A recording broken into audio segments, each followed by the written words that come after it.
Ladies and gentlemen, please welcome Cleveland Clinic CEO and President, Dr. Tom Mihajlovic. We are absolutely delighted to have as our first guest speaker someone who actually doesn't need an introduction, but we'll still do it, and we'll do an introduction in the form of a video. PayPal has led the digital payment revolution for more than 20 years, with 305 million active accounts in more than 200 countries and regions. But CEO Dan Schulman isn't just about the numbers. He brings a commitment to social justice, along with an unwavering focus on improving the financial health of the underserved. Born and raised in New Jersey, Dan earned a degree in economics from Middlebury College and an MBA from the New York University Stern School of Business. A committed leader and innovative thinker, he spent his entire career in corporate management at companies such as AT&T, Priceline, Virgin Mobile, and American Express. Dan joined PayPal in 2014 to lead the company through the separation from eBay Incorporated and chart a new future as an independently traded company. Under Dan's leadership, PayPal acquired and broadened the capabilities of Venmo, the social payments platform, and Xoom, a digital money transfer service used to send money abroad. Throughout his rise in corporate America, Dan's philosophy has always been that business needs to be a force for good. He sees everything that the world has to offer as his mission to make sure that everyone can partake. While supporting a charity for the homeless, Dan spent 24 hours on the street to experience the life of the people it was serving. In 2018, the Financial Health Network honored Dan with the inaugural Visionary Award for his commitment to improving the financial lives of people around the world. Dan uses the experience with the Israeli martial art Krav Maga to shape the way he approaches business and life. In his podcast entitled Never Stand Still, he tackles the concepts of learning how to pick your battles and embracing motivation to keep moving forward. Dan hopes to instill that same motivation in his workforce. In an effort to improve the financial health of its employees, the company boosted pay and slashed health insurance costs for thousands. Fortune named him one of the top 10 CEOs in the world. Humble and down to earth, Dan Schulman has an approachable style that comes with an undeniable vision and impact. He has long been an advocate of values-driven leadership and believes CEOs have responsibilities beyond solely driving shareholder value. With an eye not only on success, but financial wellness for all, he has challenged himself, his team, and the tech industry at large to reimagine one of the most complex relationships in the world: people and money. Please welcome Dan Schulman.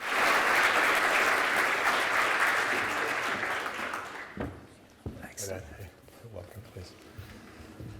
So actually, we were joking right before we were coming out here whether we should do the Namaste. Namaste. This is the California greeting these days with coronavirus. Yeah.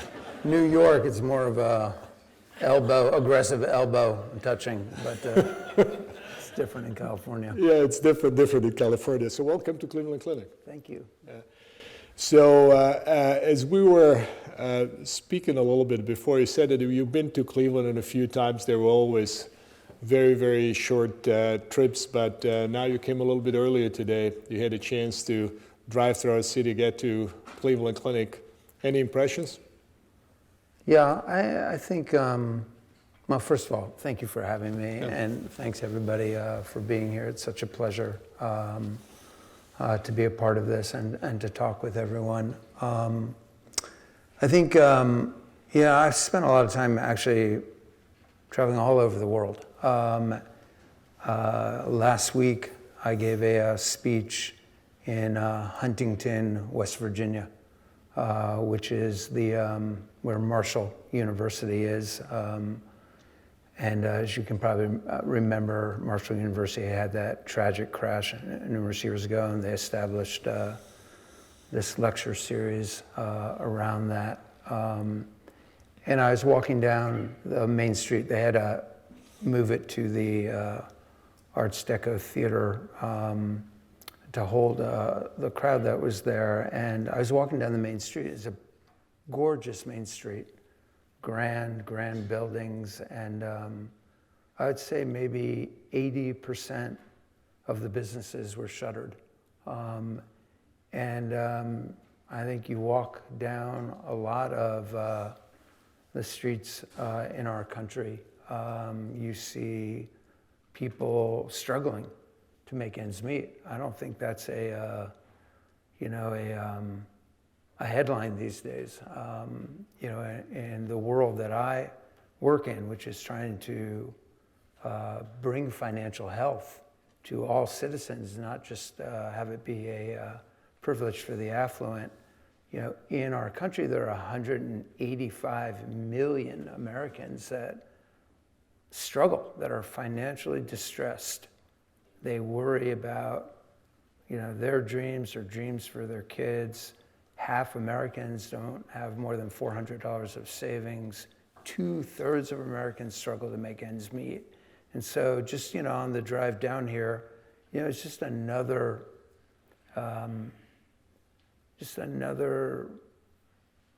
acute understanding of the issues that we're struggling with here in our country and around the world. And I don't think we should shy away from those issues as leaders. I don't think any of us should shy away. I think we can all make a real difference. I think we as CEOs have not just an obligation, I think we have a moral obligation to stand up where we can and try and make some kind of impact. You spoke a lot about moral obligations of businesses, moral obligations of leaders of the businesses, and I know this was the topic of the recent economic summit in Davos, very many other meetings. But oftentimes when we speak about our convictions in the mature stage of our lives, oftentimes they have roots someplace else. Where did Dan Schulman's roots when it comes to strong feelings and actions about social justice? Well, I think none of us can escape the influence that our parents have on us. Sometimes that can be good, and sometimes that can be more difficult.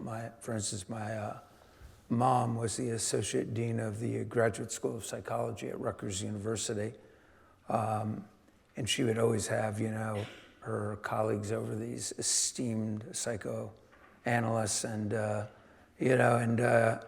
I'd say something at dinner, and then they would psychoanalyze everything. You can imagine how that screwed me up as a kid. So there's some bad things that happened, but both my parents were avid members of the civil rights movement. My mom, pushed me in a baby carriage at some of the earliest civil rights marches. My dad was always worried that I would be the youngest person to ever have their own FBI file because they were taking pictures at all of that. And also, my dad was a manager of a chemical plant. He grew up immigrant parents and fought in World War II, went to college in the GI Bill, and then worked nights, the night shift for a chemical plant, and eventually became the manager of one of these plants. And he had an African American working for him, and the plant back then in Pascagoula, Mississippi, it was a really tense time, and the white foreman fired this black guy that was working for my dad, and my dad, he was working for my dad, and my dad, I remember listening to the conversation as a kid, because my dad was going to go down to Mississippi, and this is when all of these problems were going on, to reverse that decision because the guy worked for him, not somebody else, and he was fired for like drinking at the wrong water fountain. I mean, it's ridiculous. And I remember my parents going like, is this the right thing to make a stand for? And my dad was like, absolutely. And I remember my mom waiting by the phone just to be sure that he was okay. I was gonna come home. And so like, this is just a part of who I am. As I've gotten older, and hopefully a little bit wiser, I really feel that, with our responsibility and with the platforms that we have, that we need to live those values that our parents instilled in us. We need to live the values of our companies. Those are not easy things to do, by the way. I have a ton of current death threats against me right now. It's very brave of you to be on stage with me. There's, we can talk about why that is. But it takes courage in a very divided country to take stands on issues, but I think that's our responsibility to do so. Why would someone issue death threats to Dan Schulman? Well, for no really good reason, as far as I can tell. We have a very expansive mission. It is to democratize financial services, which is a fancy way of saying that managing and moving money should be a right for every citizen, not a privilege for the affluent or the elite. And there's a saying in the world that it's expensive to be poor. That's very true in financial services. If you don't have a bank account, if you're excluded from the financial system, cashing a check can cost you 2 to 5% of the check value. You wait in line, so you spend a tremendous amount of time. It's a pretty dehumanizing. I've actually done these things, to your point, like, I've experienced them firsthand. You can't get credit. You want to pay a bill, you have to stand in line, get a money order. For a cable bill, it can cost you $5 or $10 just to pay your cable bill, just to change currency. And so, our view is we need to do something about that. And it's a very inclusive mission. And therefore, the values of PayPal revolve around inclusion and diversity. There are other things like wellness, and we'll talk a little bit about that, I'm sure, at some point. But if that's our value, then we need to stand up for it. Because I really believe that values that are just posters on a wall, if you don't act on them, they're just propaganda. Correct. They're actually worse than having nothing on a wall. And so, give you probably 2 examples, both led to death threats. We were about to open a pretty major center in Charlotte, North Carolina. We were going to employ, 400, 600 people there. We had done a search across the country. We really needed that space to expand. And we had a big event with the governor. It was a big deal. The governor gave us the bowl of North Carolina. It's like this is important to the story, by the way. Because we had to give the bowl back. We couldn't find it, so it was really pretty embarrassing. They gave the bowl of North Carolina from some oak tree that had been hit by lightning in front of the state capitol or something. And so what happened is we announced this with the governor, and then I think about a week and a half, 2 weeks later, North Carolina passed House Bill 2, HB 2, which, in our reading, it was the bathroom bill. It's sort of, how it was known as. But from my reading of it, it allowed for the discrimination, the potential discrimination against somebody for either their sexual orientation or sexual identity. And that was pretty anathema to our value set. And so I was watching the governor, on my PC, on my laptop, talk about, and we signed a petition against it and everything, and other people, companies had. And the governor basically said, look, I think, there's a bunch of talk around this, but nobody's doing anything. We'll be fine here in North Carolina. And where's Franz? There he is. Franz, I walked down to Franz's office and I said, within a week, I want us out of North Carolina, because that is nonsense. I said a little bit more colorfully than that, but, and so we pulled out. And I didn't realize just how divided our country is and the threats that came from that. I couldn't even go into a bathroom without somebody searching there before in the stalls to make sure nobody was there. Ton of death threats, very creative death threats, like targets, pictures of me with targets on my body and like a Nazi swastika on my forehead and, those kinds of things. And then we also don't allow in our acceptable use policy somebody to raise money using PayPal or Venmo if they advocate violence, racial intolerance, or hatred. And by the way, a lot of companies don't necessarily enforce that, but we do. You would think this would be a relatively easy thing to do, like, shutting down a KKK site or a Nazi site.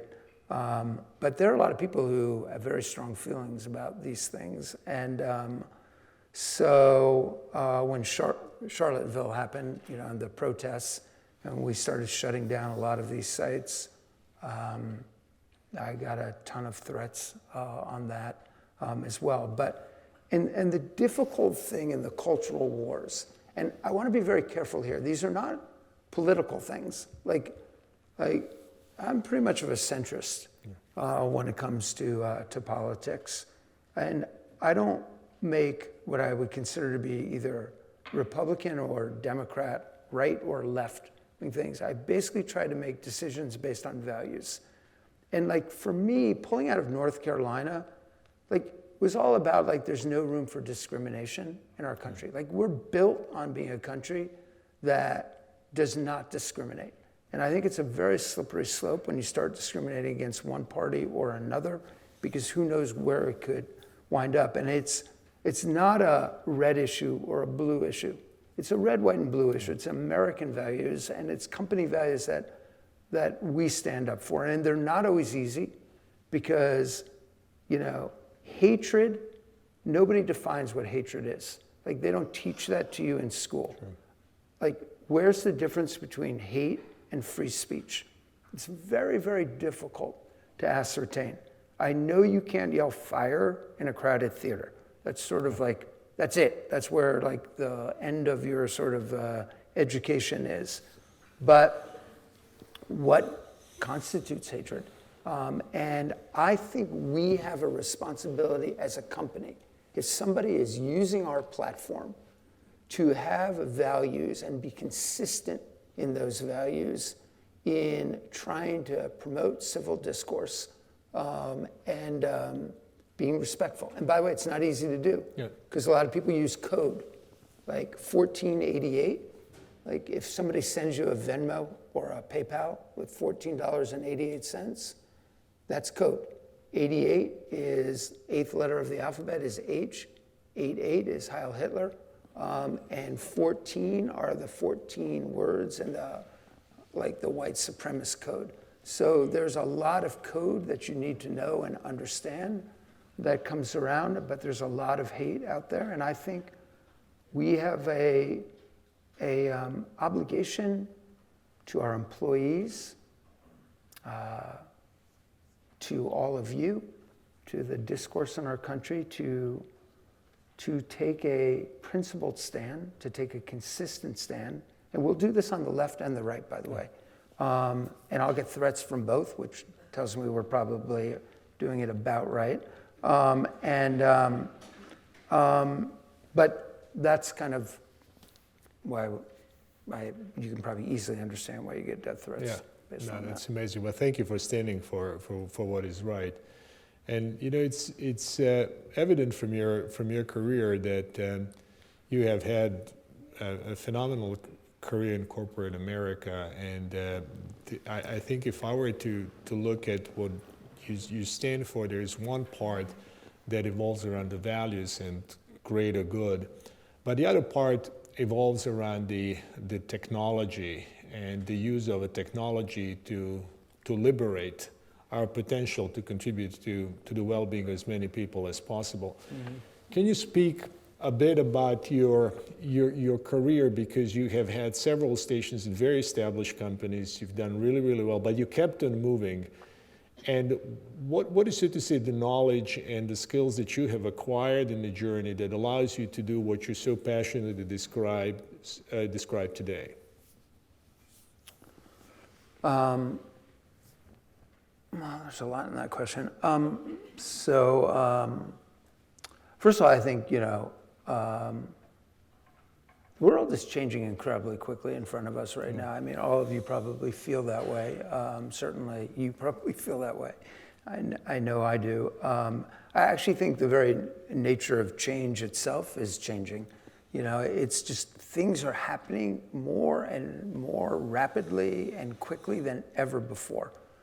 Yeah, you're seeing this in this new virus that's going on right now. But I'm just I work in the world of technology. I will tell all of you that 10 years from now, let me just take time out of the equation, 15 years from now, we will be in a radically different world. The world of quantum computing is going to change everything. It's going to change it in the medical fields radically, but quantum, everybody knows Moore's law, and processing power doubles every 18 months while the cost of it drops in half every 18 months. Quantum changes everything right now. Quantum is the equivalent, like when Apple or IBM first came out with its first PC, they had 29,000 transistors on a chip. 29,000, it's pretty amazing. Apple now has about 1 billion transistors on a chip.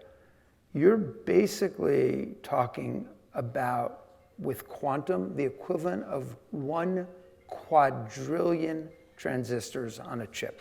Like the idea of what quantum is going to do from a processing power perspective is going to dwarf everything. Google, which is one of the leaders in quantum, their head of quantum is a pretty good friend of mine. They just came out with a quantum experiment that where their quantum computer basically went through an equation and got to an answer. And they compared it on what Summit is the fastest supercomputer in the world right now. It's US government. It would have taken Summit 10,000 years to come up with the answer to that question, to that equation that was going on. It took the quantum computer 200 seconds to do it. Just think about that. So what drives machine learning and artificial intelligence? It's basically processing power right now. And we, all of us have a tremendous amount of data exhaust.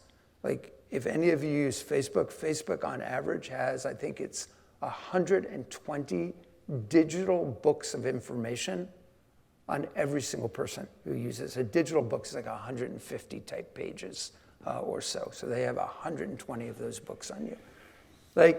Their whole thing is we just need more processing power to be able to look at that data and figure out what the right algorithms are, et cetera.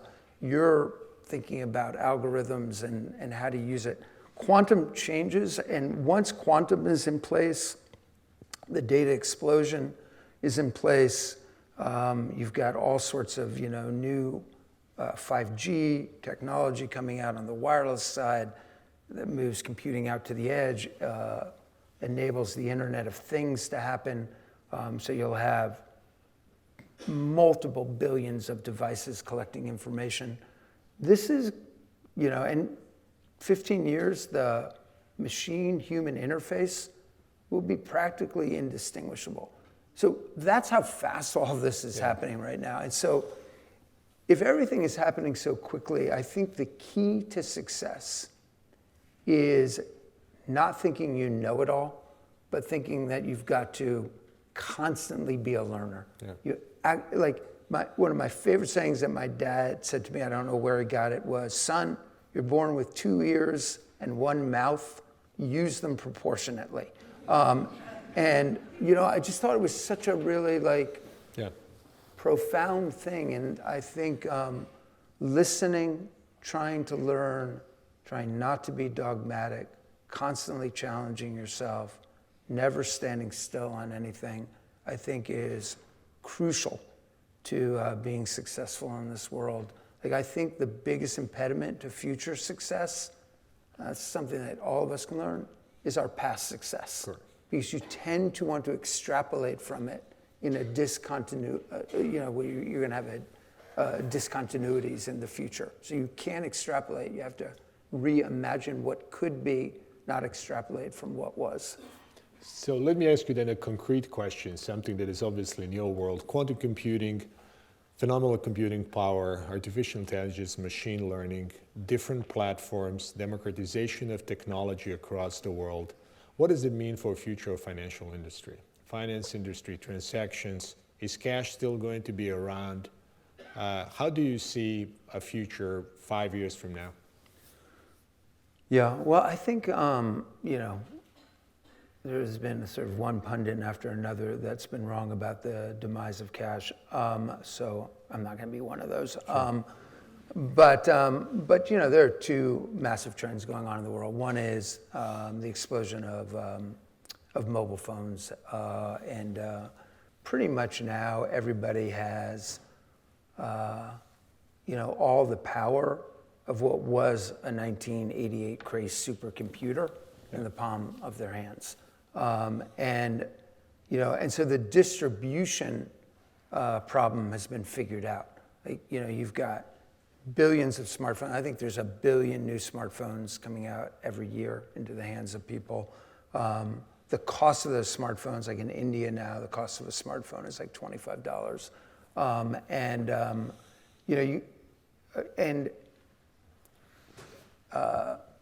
If you take the logical conclusion of 5G, which basically pushes memory out to the edges of network, you don't need all of your memory in your phone anymore. Your phone basically is just a communications device. You don't need memory. You don't need as much processing power. So the cost of smartphones is going to drop pretty dramatically going forward as well. So you're going to have multiple billions of people. And by the way, a disproportionate amount of lower income populations have smartphones than the most higher income, because it's their only device. It's what they use for everything. And so, you're going to have all the power of a bank branch, but much more in the palm of your hands.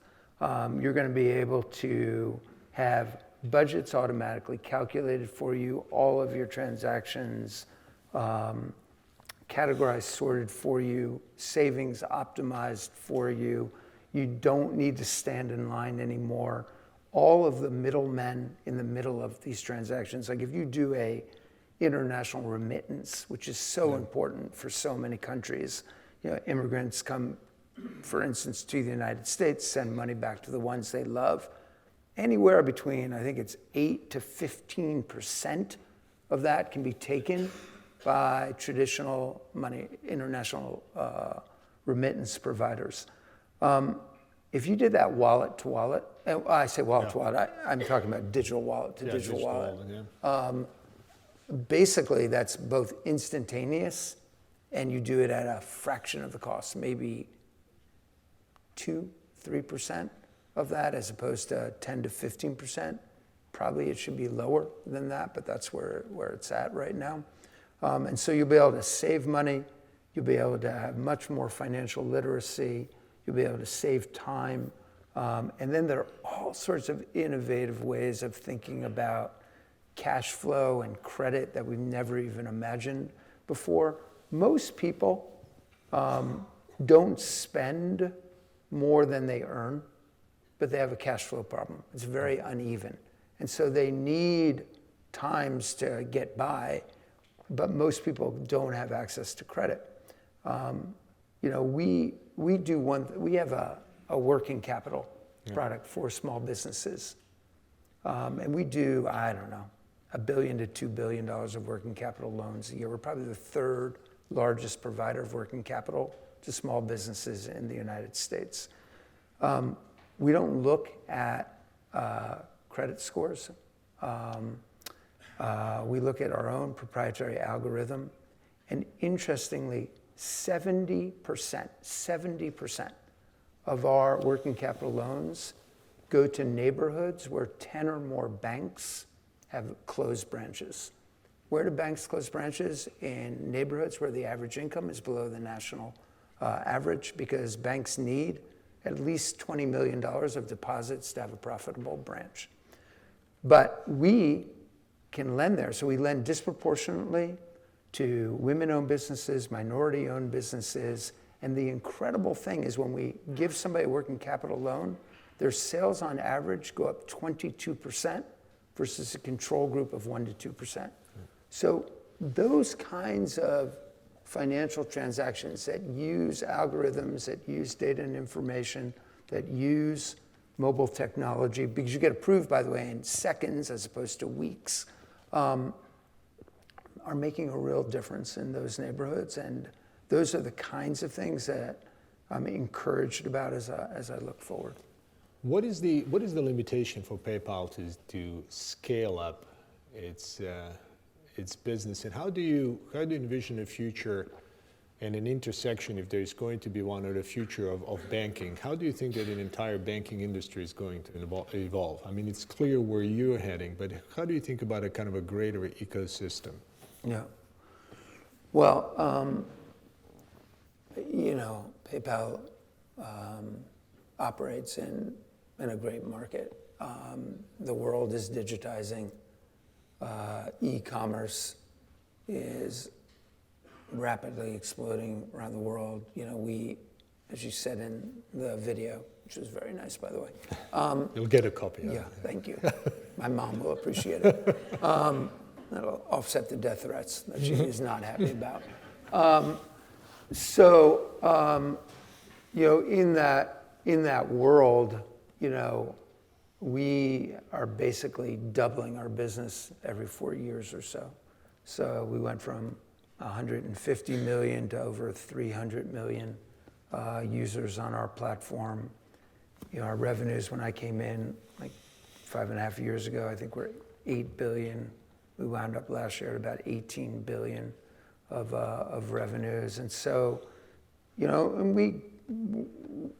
but a lot of that is, one, it's challenging ourselves and innovating and doing things, but also being in a good industry works. Warren Buffett famously said, show me a great management team and a terrible industry, and the terrible industry wins all the time. So I always tell my team, well, let's not take too much credit for being in a good industry. We got to set the sails the right way, but there's a lot of wind at our back on this. I do think the world is increasingly moving to platforms. So, and what platforms are really are technological infrastructure that has microservices that are accessible through these things called APIs, which are application programming interfaces. And people can take those microservices and plug them into either products and services that you're developing internally, or you could plug them into like the Cleveland Clinic's platform to do, you know, more rapid payments or whatever it may be. So in a world of open platforms driven by microservices connected through APIs, really the most successful companies are going to take the best of the assets of a platform like PayPal with the best of the assets of a platform that, for instance, JP Morgan may be doing, combining them together to hyper-serve customers that neither of us could serve as well alone. Like, we're never going to go into certain services that JPM is really a world-class leader at.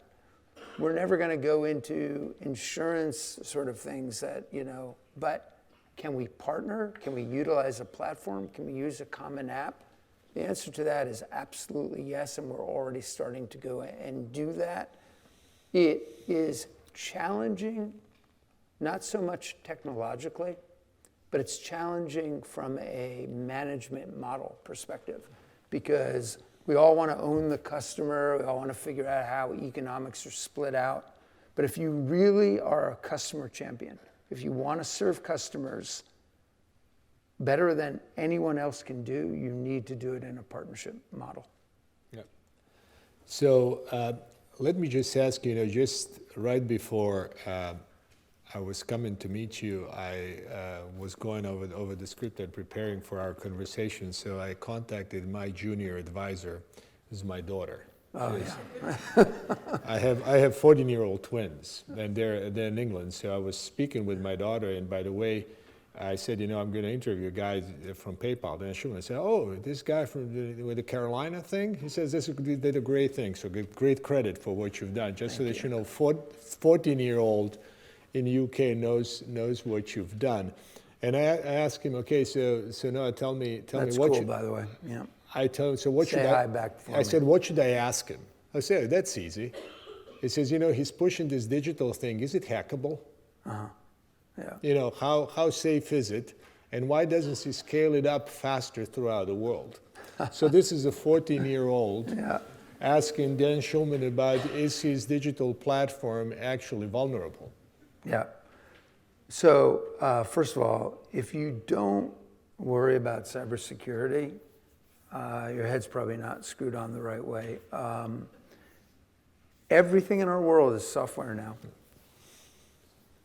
The dams that hold back our lakes, the elevators that run in our buildings that enable us to have multi-story buildings, probably all of your robotics and Everything. And certainly all of your records, Absolutely. which are extremely valuable on the dark web, much more valuable than my financial information, by the way.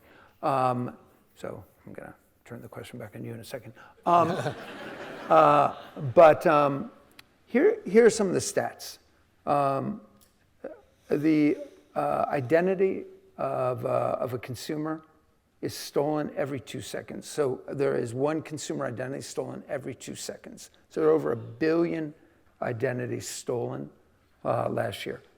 That's actually incredibly important to recognize, because if you are running a company like ours and you're thinking that username and password actually means anything, that's sort of like jacks are better to open in the poker game. That's like you can't even, like, if you rely on that, you will be hacked, because what happens is that's legitimate credentials accessing account, but it's not actually the right person accessing that account. 750,000 websites are in existence for 24 hours and then taken down. 750,000. Why is that? Because they're fake websites that are just put up to do phishing. Phishing is getting your data and information. So this is I used to be the chairman of the board of Symantec, which was the world's largest cybersecurity software company. So I know this world inside and out. I know the dark web inside and out. You cannot stand still for this. But here's the thing. It used to be that you thought you could keep people out by creating firewalls. It's like a castle with a wide moat and high turrets. Now, that's impossible. People will come into your castle. The key is, how do you make sure they don't leave with data and information? So for instance, we're moving towards what we call passwordless transactions. because your password doesn't really mean much to us because it's been hacked. So like I could go to the dark web right now and find 80% of your information in this room. It's probably more, but I don't want to depress you. So I'm serious too. That's the truth. I wouldn't even have to go deep into the dark web to get it. The medical information, I'd have to go deeper. That's just more valuable. So we do basically 30 to 40, sometimes up to 100 variables on every single transaction to be sure it's you. I won't talk about all of them because I don't want all the bad guys to know what they are. But it's where are you? Where were you before? How fast were you in one place versus another place? There are all sorts of data and information we have to assure that the person who's saying it's Tom is Tom or Dan or whatever it may be. And it's not Dan using your credentials to take your money out. And so this is a thing that we spend a tremendous amount of time on and effort. We never sleep well because of it. The average American business is attacked 4 million times a year. Yeah. The average American business. Financial services companies are attacked over 1 billion times a year. Over 1 billion times a year. The post office was attacked 4 billion times last year. The post office, they don't really have that much interesting information, really. But they're a backdoor to the rest of government. So this is a thing that all of us need to spend a ton of time thinking about. And with quantum computing, any of the cryptography that we have today is hackable within half a second. So we need to think about the next generation of security going forward as well. So that's not to depress everybody, because obviously we have defenses around it, and a lot of defenses around it, as you do. But we should never sleep tight, because attack vectors are opened all the time. It's a constant war. Yeah. So before I turn it over to our audience for questions, and I'm so glad that my daughter gave me this question to ask you, because I said this is really intriguing. Does she want a job or something? Yeah, because my daughter wants a job here, so. Good. We'll talk. But I cannot speak with Dan without asking you, speaking about protection. You're well known about your passion for mixed martial arts, and how important. How did you develop interest in mixed martial arts? How did that come about? Because this is kind of integral part of how you spend your time, from everything that I've read about you. Could you speak briefly about that? Yeah, I've been doing mixed martial arts for a long, long time. I spent some time in Israel when I was younger. Everybody in Israel does youth military training, so I started with Krav Maga there. And when I was back in the States, I've never stopped. Could you just explain to those uninitiated what Krav Maga is? Krav Maga is, its translation is contact combat. And it is basically combines 5 different martial arts, maybe 6, but 5 martial arts into one. Yep. It's from boxing to Muay Thai to Brazilian kickboxing to jiu-jitsu. So a number of different disciplines into one. It's not a beautiful, it's not a sport at all. There's no competitions in it, because that would be not be a good, Yeah. just yeah. So it is meant to diffuse a situation, and it's a nice way of saying it. But the philosophy around Krav is the best way to win a fight is to not get into a fight. Because I don't care how many years you've been doing martial arts or any type of thing, if you get into a fight, there's a good chance you'll get hurt. Yeah. And there's always, you're always going to get hit. That's inevitable. And you know, every time you get hit, it hurts just a little bit more as you get older. You know, I practice almost every single day. I spar once or twice a week, you know, in the ring. This idea of just letting your mind go, letting your kind of body take over, your body, mind taking over. Like one of my most influential senseis always said, we're all born with black belt bodies, but then our mind gets in the way. And being able to, in the most intense of and pressure-filled situations, being able to think very clearly, being able to be egoless, because really the point of Krav is not to hurt somebody. The point is to stop the situation and get away. And that's one of the hardest things to do, because when somebody comes at you, you know, you're mad at them for coming at you. So, but you can't be. You just have to stop it and then remove yourself from that situation. So it's taught me a tremendous amount, as much on the mind side and the philosophy side as it has on the physical side. Maybe a lot more on that side.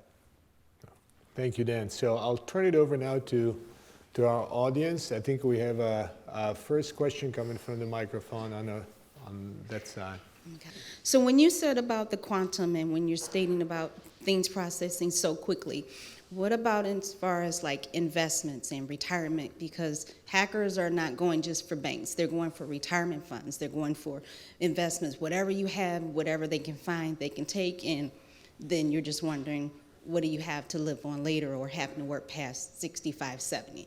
So in the future, or is there talks where with Social Security or investment plan, them coming with companies as yours and trying to come up with some type of cyber help or something to make sure that all of that will be able to be seen or do, or just make sure that all of us working here, we won't have to be here till we're like 90 years old. Yeah.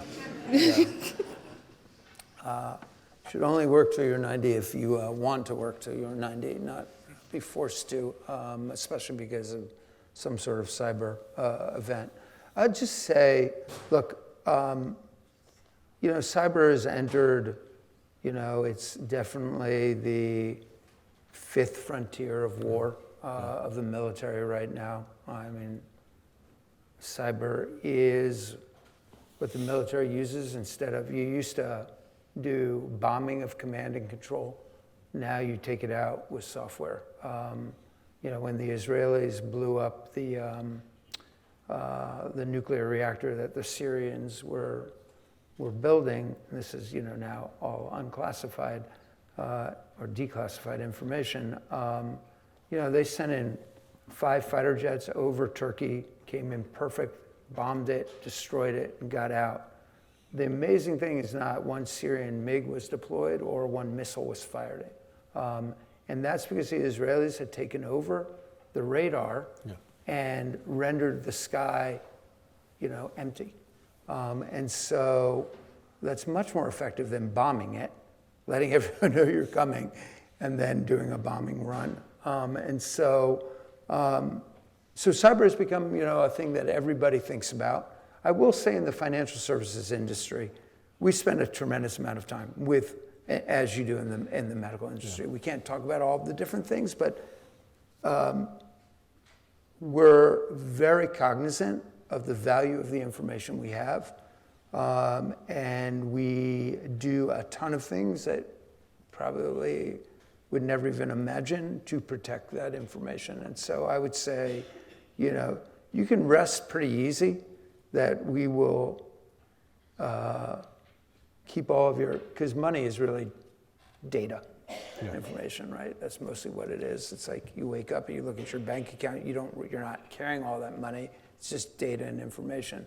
So you need to make sure that data and information has a ton of integrity and is protected, and we do everything we can around that. I feel actually really good about it, but I don't ever want to rest on our laurels on that.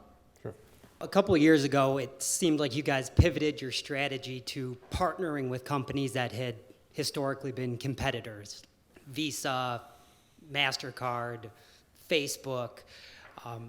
Outside of cash, who is your biggest competitor to these days? Because it's well documented you can't pay on Amazon with PayPal. Yeah. Thanks for bringing that up. It is well documented. So we did change our strategy. It was probably one of the more difficult things that I had to do, because the day that I announced our strategic shift, PayPal stock dropped by 9%.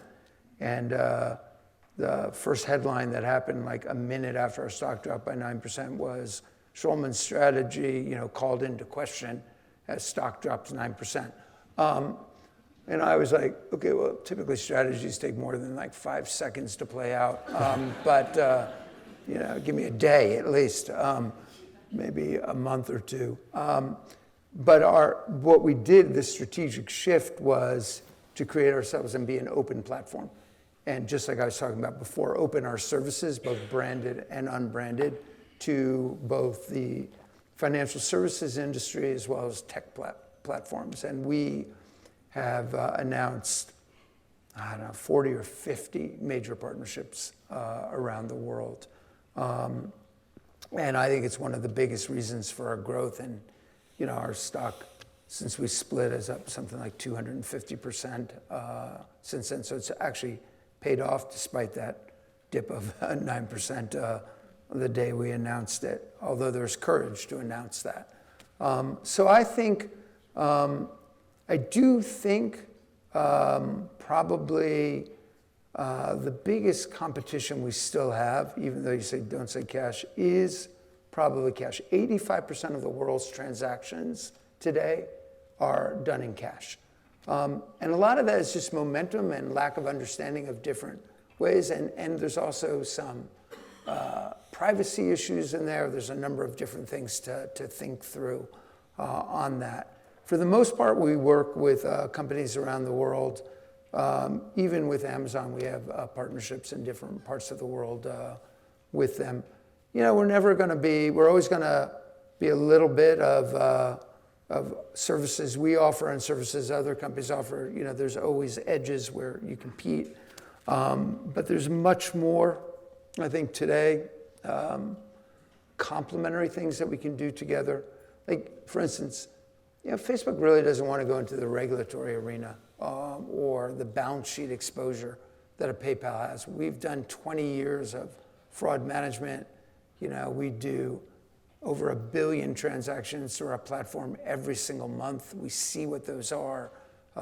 We understand what the risk is around that and the fraud, and partnering with companies to use our platform as opposed to them developing it seems to make a ton of sense to most. So thank you for that. You started off the discussion with some pretty alarming statistics around the lack of financial safety net for the majority of Americans. And if the goal is to create generational wealth, how do we propose we think about that when people are struggling day to day? Inside of PayPal, we're like one of the leading tech companies in the world. We pay at or above market in every single location, across every single position, at or above market. And so I did a study inside the company to look at, how are our employees doing? Because I was going to have an all-employee meeting, and I thought, the results would be great, and I would talk about how happy everybody is about everything, and that would be motivating. And because we have good engagement, it's like 94% of PayPal employees are proud to work there. Here's what I found when we did the survey. Of our entry-level employees, our call center employees, our people that are hourly workers, about 2/3 of them struggled to make ends meet at the end of the month, which was pretty shocking, should not have been surprising to me, given the stats across the country. And what it said to me that was eye-opening was the market itself is not working, because we pay at market or above. But for a large part of our employees, the market was not working. And so I was like, well, how can we have an external vision and mission to democratize financial services, drive financial health, and it's not happening inside of PayPal? And so we took a very hard look at, and then we started talking about what's a living wage and minimum wage. And, the problem is there's no definition. Like if you pay $15 an hour, take everybody up to that, for instance. In some parts of the country, that's great. In other parts of the country, that is not even close to enough. So we looked at we developed a metric. We called it net disposable income. How much money does an individual have? And we did this location by location. After the essential expenses, they're sort of like housing, transportation, food, that kind of thing, after taxes, how much money do they have left over? And what we found is that our employees had between 4 and 6% left over in that population. 4 to 6% is nothing, because that doesn't include school books, anything besides essential: housing, food, transportation, paying your taxes. So no wonder they were stressed. And so we came up with a number that said we need to assure that by location our NDI, our net disposable income for every employee, approaches 20%. So a massive increase.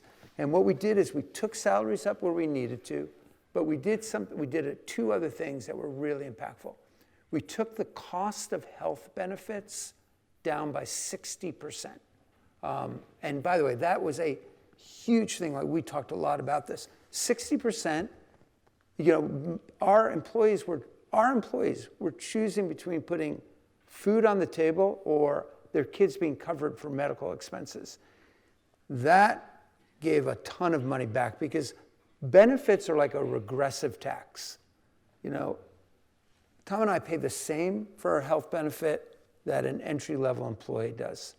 And that means that we pay a much lesser percentage of our overall comp. And so slashing the cost of benefits for that population of our employees that needed it freed up a tremendous amount of money.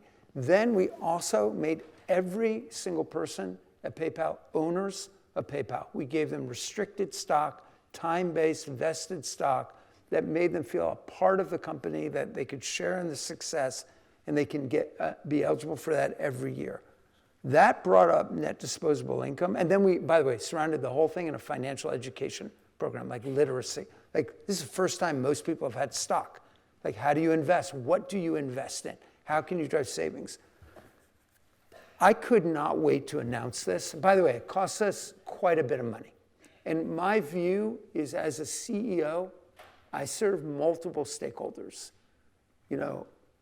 It used to be that the only thing a company was responsible for, according to Milton Friedman, not too far from here, famous economist, was that the role of a company was to maximize profitability.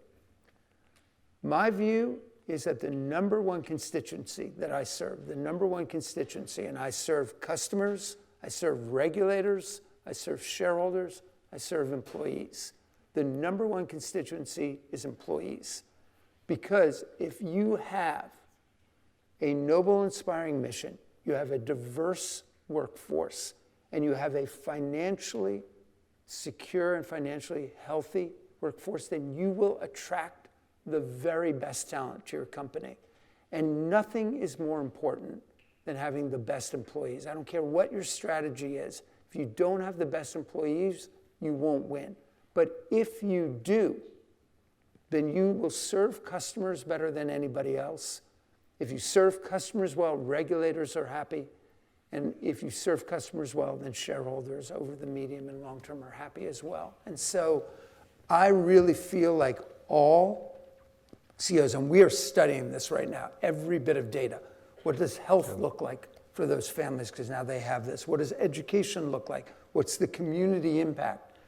Because I think all of us as CEOs need to recognize, if capitalism isn't working and you have people upset They don't believe that their kids will have a better future than they do, and that this is the first generation that believes that, then our democracy is also at risk. Because, you know, my favorite quote of democracy is democracy needs to be more than 2 wolves and 1 lamb voting on what to have for dinner, okay? Think about it. So what that basically means, you have to rise above your own self-interest for democracy to flourish. But if you're struggling to make ends meet at the end of the month, if you don't believe your kids will have a better life, if you can't dream about what could be, then you rise up against the system. And like, I think 4 years ago, we had a lot of people voting against the system. And, you know, we had an individual, you know, our president now, who represented, you know, against the system. I don't know what will happen today in voting, but, you know, Bernie Sanders represents, you know, the anti-establishment on the left. This is all about people feeling the system is not working for them. And I really believe that those of us in positions of leadership have an obligation to put our employees first, to pay them so that they have financial health and security, and then everything drives from that. So that's what I think about that. Yeah.